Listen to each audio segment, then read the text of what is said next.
Good evening, I'm Maurice Dubois. I'm John Dickerson. House Speaker Mike Johnson told members of the House today to get back to Washington right now after a group of Democratic senators reached a deal last night with the Republicans to end the government shutdown. But returning to Washington to vote on a new bill will not be easy for some House members because the shutdown is not over yet.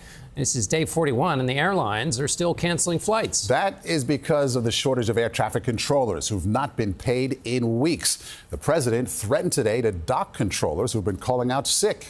Cailtin Huey-Burns has the latest on the deal to end the shutdown, but we begin with Kris Van Cleave at Sky Harbor Airport in Phoenix. Kris?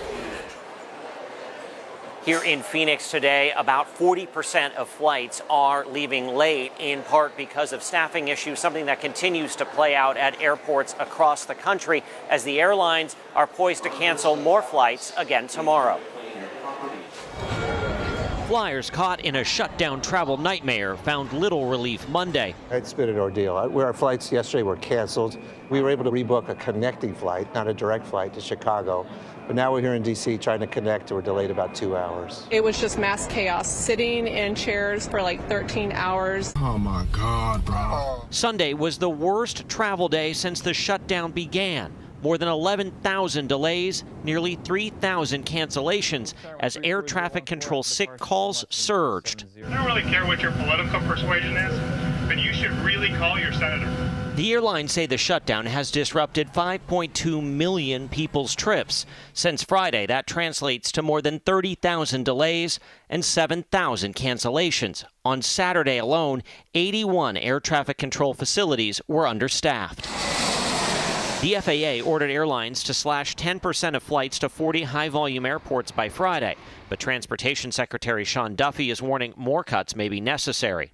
2 weeks before Thanksgiving, you're going to see air travel be reduced to a trickle.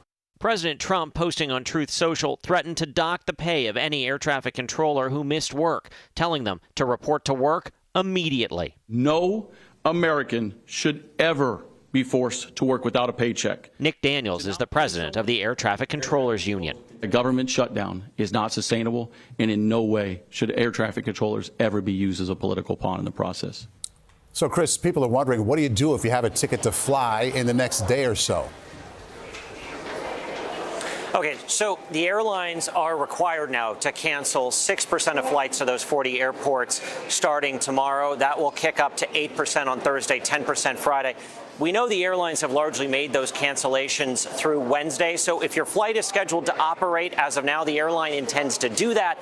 But as we're seeing play out here at Phoenix, 40% of the flights are leaving late. Be prepared for delays. Be prepared for disruptions. If your flight is canceled, try to get on the earliest flight the next morning that you can. And try to hang in there. Kris Van Cleave, thank you so much.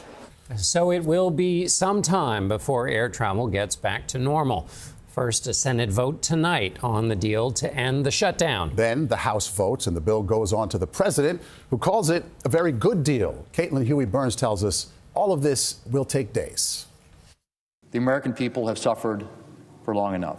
An end to the longest government shutdown in American history may be in sight. 8 members of the Democratic Senate caucus broke ranks to join Republicans Sunday night on a measure that would fund the government through January 30th, reverse the layoffs of federal workers during the shutdown, and guarantee back pay for those furloughed. It also includes additional money for SNAP or food assistance benefits. But it does not include an extension of the Affordable Care Act subsidies, which had been a key demand from Democrats. Pennsylvania Democrat John Fetterman, one of the 8 to cross over, said it was more important to get the government back open. He spoke to CBS Mornings. I strongly support those tax credits to make health care more affordable, but I just refuse to shut our government down and hold our government hostage. Many in the Democratic caucus are angry at what they see as a capitulation by the party. Very disappointed.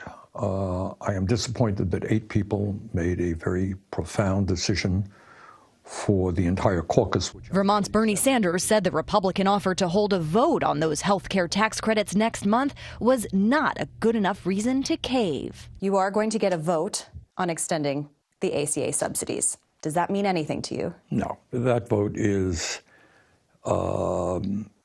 it's a meaningless vote because even if it got 100 votes in the Senate, It's not going to go anywhere in the House, so the president certainly would not sign it. Now, all of this will have to go through the House of Representatives before the government reopens. They are likely to come back into session on Wednesday after 7 weeks away. House Speaker Mike Johnson has pledged swift passage, but notably, Maurice and John, he has not committed to a vote on health care.